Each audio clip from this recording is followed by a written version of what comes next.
Good morning, it's Saturday morning, and now that we've got our engine running great on this little boat, I'm just going to clean up this little boat a bit, put some new stickers on it. Going to take off all the old stickers and registration numbers, get everything cleaned up, just kind of on the top sides on the outside, and then we're going to put the new decals on.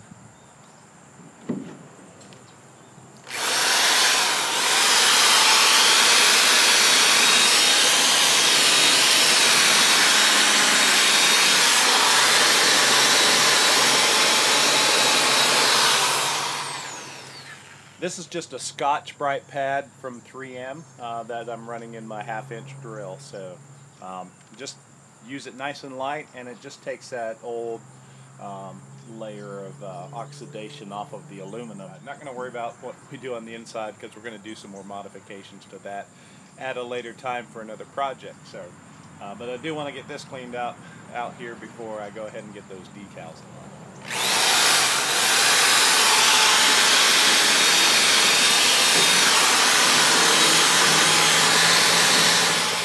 So you can see the initial pass over the stuff that's oxidated really starts to grind it up, and then it will dry a little bit, and then we'll go over it again with this wheel, and then that'll start to buff out.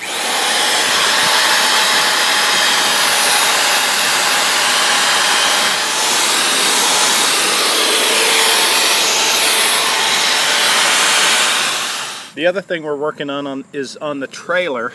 And I've got the wheels off, got the lug studs out and everything, but the wheels on this I'm going to show you in a second. We're in really bad shape, a little too dry rotted to hold air pressure very long. So one of the things that I did, because our lakes, the lakes that this boat is going on, is very close. It's only about a 10-minute ride away. So I got some inner tubes for those tires. And we'll just drive slow going to the lake.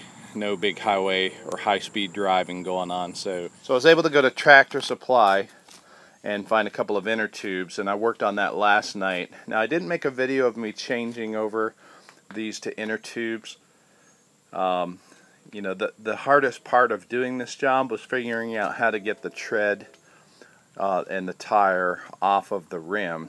And basically, kind of like doing a bike tire, you just get one side or one lip off of the rim, and then you put your tube in, inflate it a little bit, and then you work to get that edge of the tire back over the rim.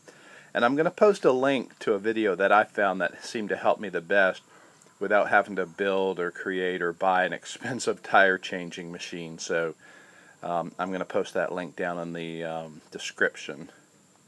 But these guys are inflated, they're ready to go back on the trailer. I just have to go to my auto parts store and pick up one more lug stud because it was missing one. But these are the 4-bolt 4.80-8 size tires.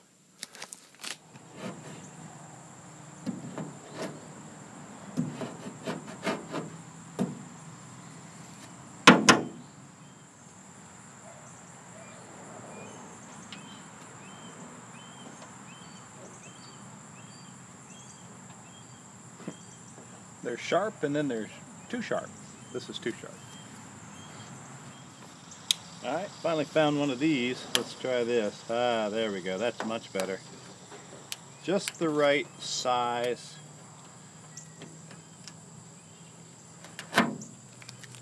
Just the right sharpness.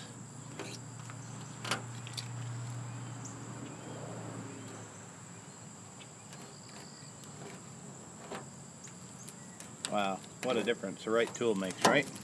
We're going to use some of this stuff to get the residue from those stickers off, and that way it shouldn't be as hard on that Scotch-Brite pad, so we don't build up a bunch of crud inside the Scotch-Brite pad.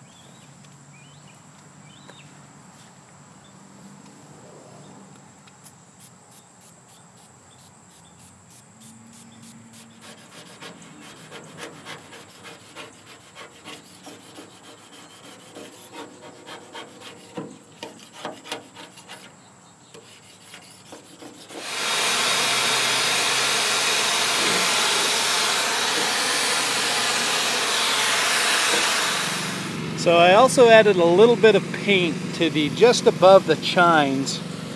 I put a couple coats of different primer, a self-etching aluminum primer, and then another primer on top of that. And then I think I'm just going to wax it after I get the labels on. I don't really want a shiny finish on this, so I'm going to keep it dull with just the primers. And then this is the area where we'll put those stickers on next. These are the two primers that I used. This one's a self-etching primer, and the colors are the same as the can top. And then this is a primer sealer. And again, I'm not going to do anything fancy to what I painted. I'm just going to go ahead and wax it up after these stickers are on.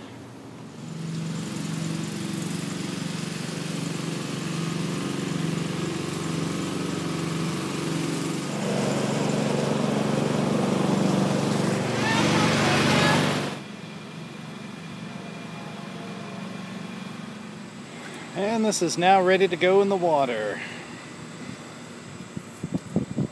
Got the tires back on. As I mentioned, we got tubes in those. That'll get us to the lake and back. 1961 SeaKing 12-footer. I think these came from Montgomery Ward's back in the day.